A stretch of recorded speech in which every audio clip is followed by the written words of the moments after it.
વાલા વિદ્યાર્થી ભાઈ બહેનો, 10મા ધોરણની અંદર આપણે ગણિત વિષયની માં પ્રકરણ બીજું બહુપદીઓ એના વિશે ભણી રહ્યા છીએ. એમાં મેં તમને અવયવ વિશે થોડી વાત કરી છે. એમાં છેલ્લે બે પૂર્ણ વર્ગ પદો અને એમની વચ્ચે તફાવતનું ચિહ્ન હોય ત્યારે કયા સૂત્ર પ્રમાણે કઈ રીતે અવયવ પાડવા એની છેલ્લે વાત કરી હતી. એના દાખલા પણ ગણાવ્યા હતા અને તમને હોમવર્કમાં પણ ગણવા આપ્યા હતા.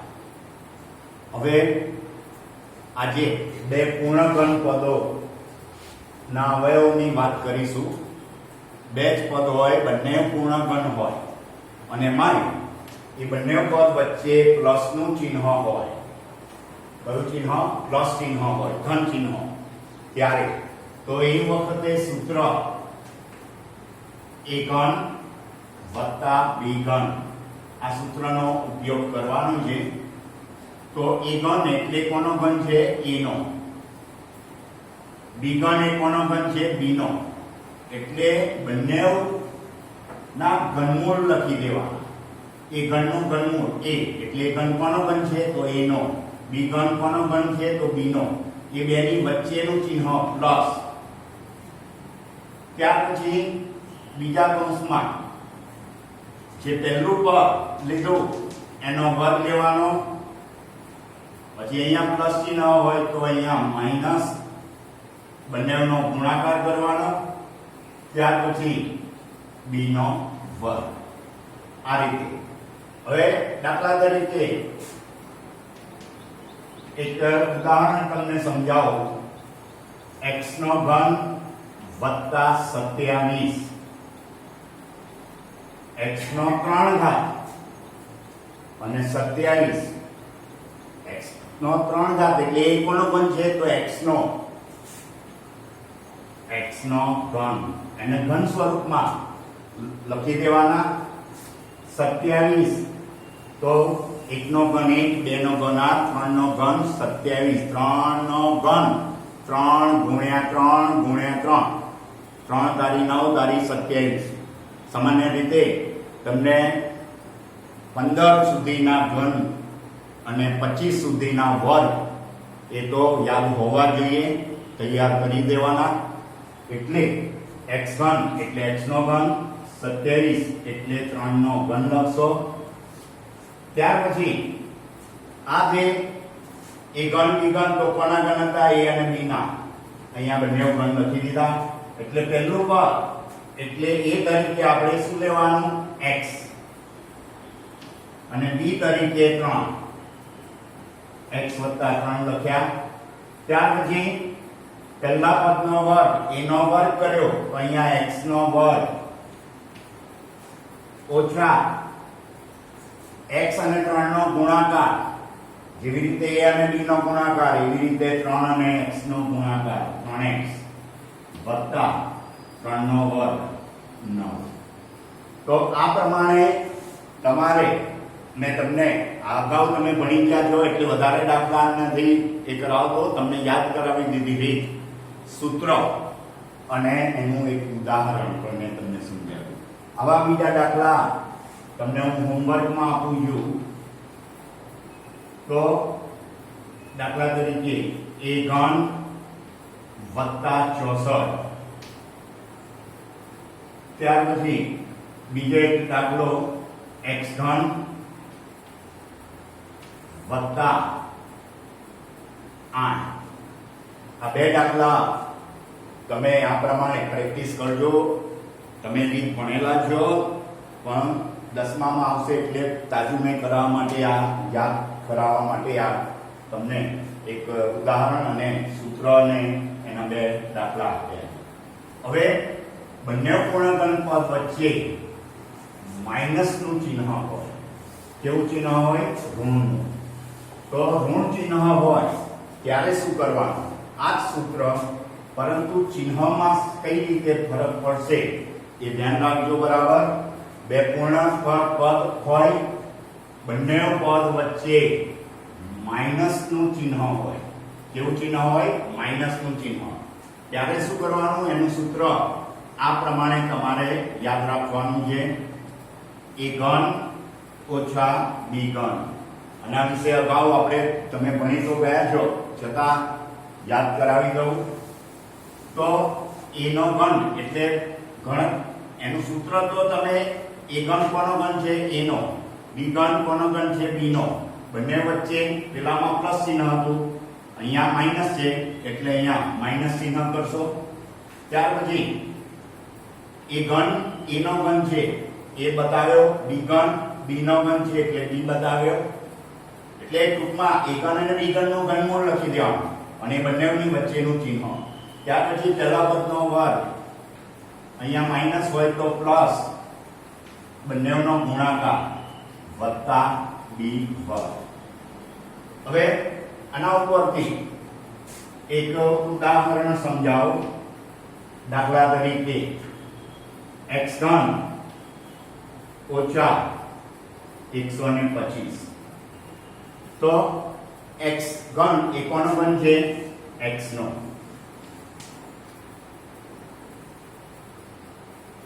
એકસો 5 નો ઘન, 5 પાછું 25, 5 125.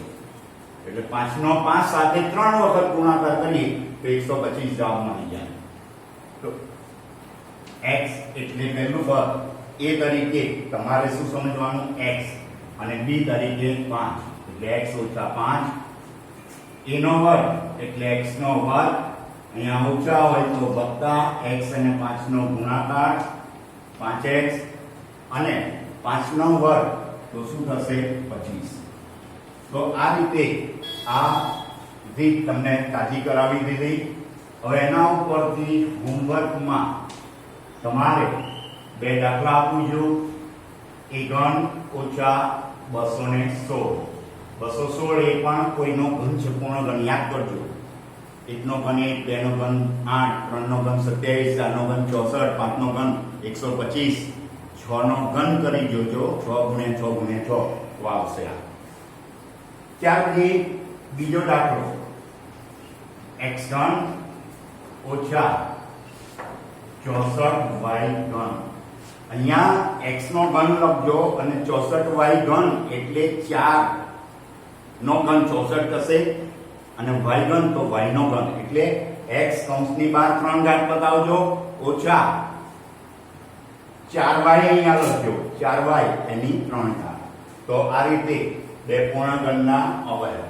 હવે એનાથી આગળ બહુ જ ખાસ મહત્વનું જે આ અવયવ તમને આવડશે તો તમે બે પ્રકરણના ઘણા બધા દાખલાઓમાં તમારે મુશ્કેલી રહેશે નહીં. એના માટે દ્વિઘાત ત્રિપદીના અવયવ,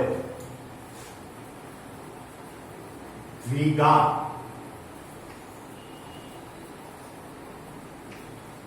ત્રિપદી ના અવયવ. દ્વિઘાત ત્રિપદીના અવયવ એટલે વર્ગાત્મક ત્રિપદી તરીકે ઓળખાય. શું કહેવાય? વર્ગાત્મક ત્રિપદી. એટલે અહીંયા આગળ ax² plus bx plus c આ રીતની દ્વિઘાત ત્રિપદી, એનું સ્વરૂપ ax² પ્લસ bx વત્તા c. 3 પદ હોય. બરાબર ધ્યાન રાખજો. પહેલું પદ જે હોય એનો ચલનો જે ઘાત હોય, 2 ઘાત હોય, બેકી ઘાત હશે 2 ઘાત, તો અહીંયા આગળ 1 ઘાત. બરાબર ધ્યાન રાખજો. અહીંયા આગળ x નો 4 ઘાત હોય તો અહીંયા x નો 2 ઘાત. અચલ પદ, અહીંયા અચલ પદ તરીકે, અચલ પદ તરીકે કોઈ ઘાત આપેલો હશે કોઈ વખતે ત્રીજા પદ તરીકે. તો દાખલા તરીકે y વર્ગ હોય તો અહીંયા y વર્ગ હશે તો અહીંયા આગળ y આવશે. અહીં y નો 4 ઘાત હશે તો બીજામાં y નો વર્ગ. આવા સ્વરૂપના દાખલા હોય ત્યારે એના માટે બે રીતે, બે નિયમો છે. એમાં પહેલા અને ત્રીજા પદનો ગુણાકાર, સહગુણકોનો ગુણાકાર કરવાનો અને ગુણાકાર ધન હોય ત્યારે નિયમ પ્રમાણે દાખલા કરવાના છે. અને પહેલા અને ત્રીજા પદનો ગુણાકાર માઇનસમાં હોય, ઋણમાં હોય, ત્યારે થોડુંક અલગ રીત છે. તો એમાં આપણે પહેલા જોઈએ, પહેલા અને ત્રીજા પદના, પહેલા અને ત્રીજા પદના સહગુણકોનો ગુણાકાર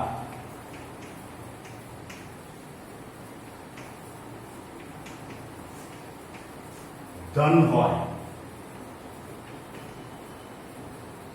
ત્યાં આ બરાબર ધ્યાન રાખજો. આમાં લખવા જેવું નિયમો પણ હું સાથે તમને સમજાવતો જઈશ, નિયમ સાથે. એટલે નિયમ પણ લખતા જજો, દાખલા પણ લખતા જજો. પહેલા અને ત્રીજા પદના સહગુણકોનો ગુણાકાર ધન હોય ત્યારે. કારણ આ ચોથું પ્રકરણમાં પણ બહુ મહત્વના અવયવ તરીકે તમારે સમીકરણનો ઉકેલ મેળવો, બીજ મેળવો, બીજ ઉકેલ.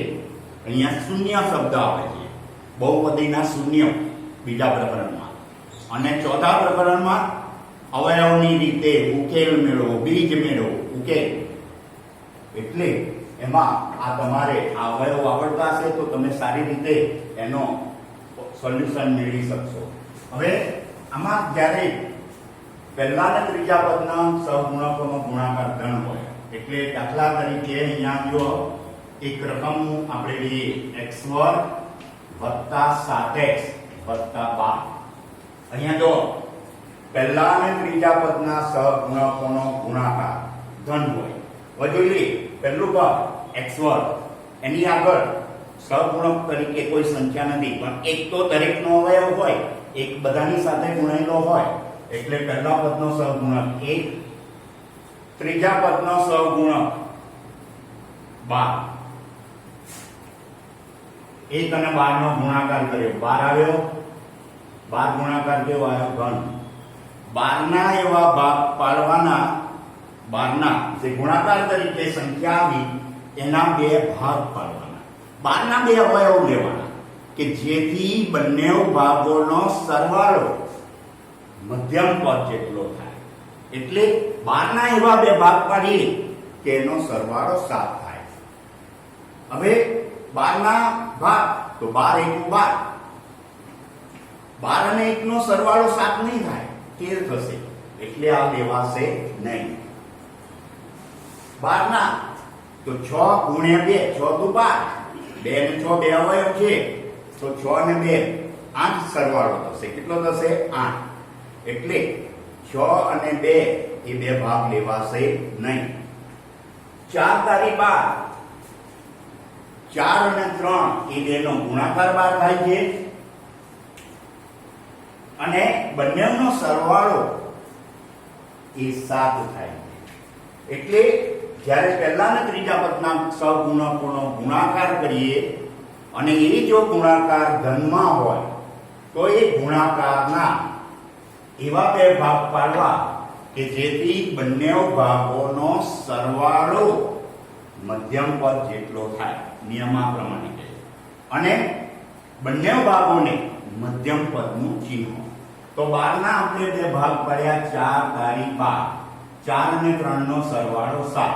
અહીંયા 7x છે તો અહીંયા 4x અને 3x. હવે બંને ભાગોને મધ્યમ પદનું ચિહ્ન, જે બે અવયવો લીધા 4 અને 3, અહીંયા 7x હતા એટલે 4x અને 3x લીધા, તો બંનેને મધ્યમ પદનું ચિહ્ન, અહીંયા મધ્યમ પદનું ચિહ્ન પ્લસ છે એટલે બંનેને પ્લસ ચિહ્ન મળશે. સરખું ચિહ્ન કોનું? મધ્યમ પદનું. અહીંયા માઈનસ હોત તો બંનેને તમે કયું ચિહ્ન આપો? માઈનસ. એટલે x² 7x ની જગ્યાએ હવે આપણે લખી દઈશું 4x + 3x + 12. રકમમાં મૂળ 3 પદો હતા, એમાંથી 4 પદો થયા. કઈ રીતે? તો 7 ની જગ્યાએ આપણે શું લખી દીધું? 4 અને 3 એ બેનો સરવાળો 7 થયો, 4 અને 3 નો ગુણાકાર 12 થયો. હવે 4 પદોમાંથી બબે પદના જૂથ લઈ લેવાના. તો પહેલું જૂથમાં x² અને 4x બંનેમાં કોમન સામાન્ય નીકળે છે x, તો x કોમન કાઢી લઈશું. હવે પહેલું પદ ખરેખર છે x વર્ગ, તો x ને આપણે x વડે ગુણીએ તો x વર્ગ આવી જાય, અથવા x વર્ગ ને x વડે ભાગો તો x આવી ગયા, એટલે x ગુણ્યા x x વર્ગ. 4x લાવવા માટે આ x ને આપણે 4 વડે ગુણીશું. ત્યાર પછી અહીં 3 અને 12 એ બેમાં 3 સામાન્ય નીકળશે, તો 3 ગુણ્યા x 3x, 3 ચોક 12, એટલે x વત્તા 4 x વત્તા 3, આ રીતે એના બે અવયવો પડશે. તો નિયમ બરાબર ફરીથી પહેલા અને ત્રીજા પદના સહગુણકોનો ગુણાકાર કરવો.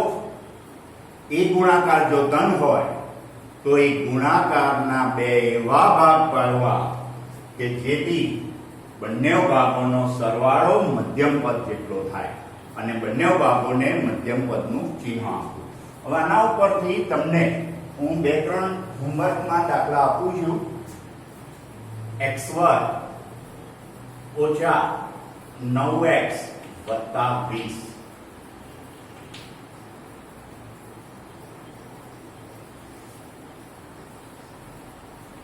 x વર્ગ વત્તા 8x વત્તા 12. તો આ પ્રમાણે બે દાખલાની પ્રેક્ટિસ પણ કરજો, રીત તાજી થાય એટલા માટે. હવે બીજા નિયમ પ્રમાણે ફરીના ભાગમાં આપણે વાત કરીશું. Thank you.